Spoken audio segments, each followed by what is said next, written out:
Evening light was fading slowly across the quiet street. The kind of light that makes old memories rise gently in the heart. Inside a large glass office tower downtown, a man stood near the window thinking. His name was Marcus Whitaker. 56 years old. A billionaire businessman known for disciplined, sharp thinking and a life built carefully over decades. People said Marcus Whitaker could read numbers faster than most people could read a newspaper. But lately something had been bothering him. Something simple. Something small. And yet it stayed in his mind every evening. The woman who cleaned his office. Her name was Lena Brooks. She looked about 42 years old. A quiet black woman with calm eyes and steady hands. Lena had worked for Marcus for almost 2 years. She never complained. Never asked for anything. She arrived early, did her work with care, and always left before sunset. But Marcus had noticed something strange. Every single evening Lena disappeared in a hurry. Not the kind of hurry caused by laziness. No. It was the hurry of someone who had somewhere important to be. At first Marcus ignored it. People have lives. Families. Responsibilities. But one evening curiosity whispered a little louder. Marcus happened to leave the building earlier than usual. And there she was. Lena walking quickly down the sidewalk holding a brown grocery bag. Her steps were fast. Almost urgent. Marcus stood beside his black car and watched quietly. Something about the moment felt different. He could not explain why. Maybe it was the way Lena looked over her shoulder. Maybe it was the deep exhaustion in her walk. Or maybe it was simply the loneliness Marcus often felt in the evenings. That quiet loneliness people carry after they have achieved everything except closeness. Without really planning to, Marcus stepped into his car and followed from a distance. Not too close. Just enough to see where she was going. The city slowly changed around them. Tall buildings became smaller. Bright shops became quiet streets. And finally Lena turned into a narrow road where old houses stood tired and worn by time. Marcus parked farther down the street. He stepped out and watched quietly. Lena walked toward an old building. Paint peeling from the walls. Wood cracked by years of sun and rain. The door creaked as she pushed it open. Marcus moved a little closer. And then he saw something that made him stop breathing for a moment. Inside the doorway 2 children ran toward Lena. A boy around 10 years old. A girl maybe 7. Both black children. Their faces bright with joy. The boy still wearing a school backpack. The little girl barefoot. They wrapped their arms around Lena at the same time. Marcus watched as Lena laughed softly and hugged them back. The boy looked up at her with pride. The little girl reached into the grocery bag, pulling out apples, bread, and vegetables. It was such a simple moment. But the warmth of it filled the empty hallway. Marcus stood there quietly, watching through the open doorway. And for the first time in many years something inside his chest felt heavy. Not with sadness, but with realization. A memory slowly returned to him. When Marcus was a boy, his mother worked 2 jobs.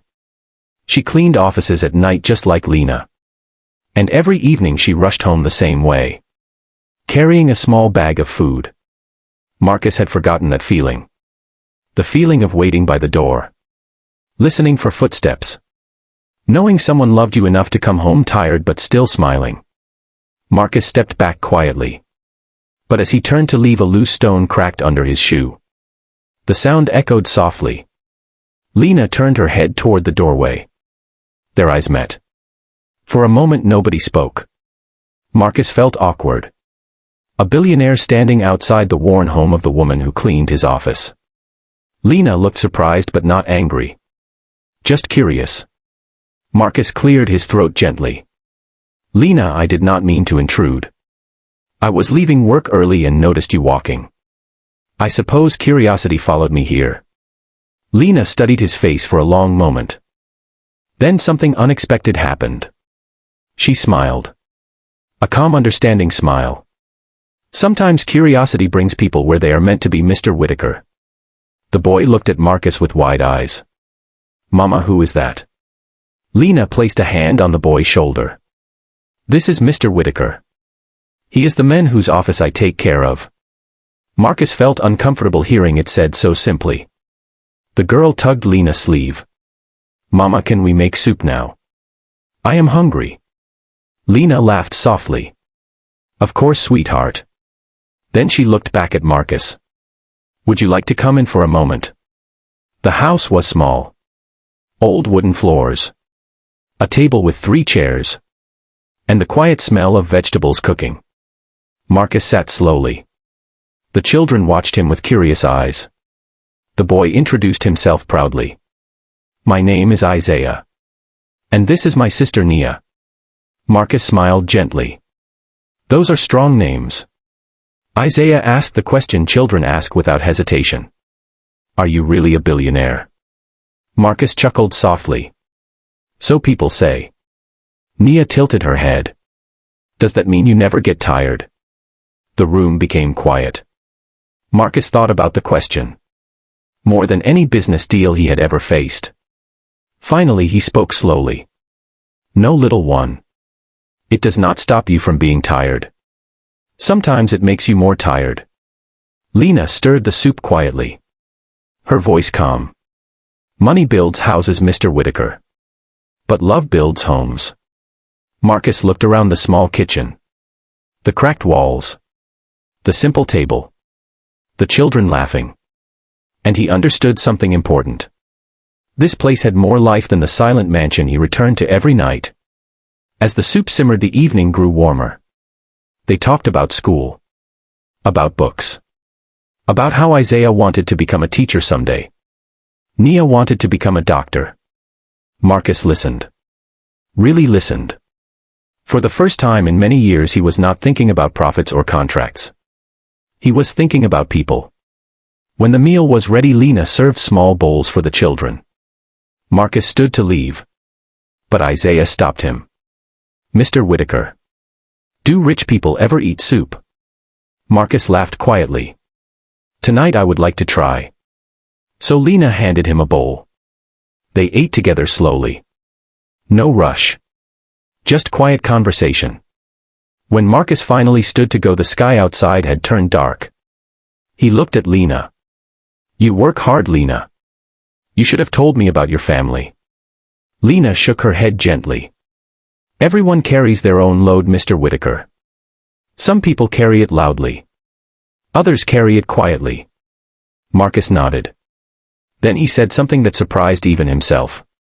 Tomorrow evening. May I visit again? Isaiah and Nia looked hopeful. Lena smiled softly. You would be welcome. Marcus walked back to his car slowly. The night air cool against his face. For years he had built companies. Collected wealth. Earned respect. But tonight something different had happened. He had found connection again. Real connection. The kind that cannot be bought. Only shared. And sometimes, life reminds us of what truly matters.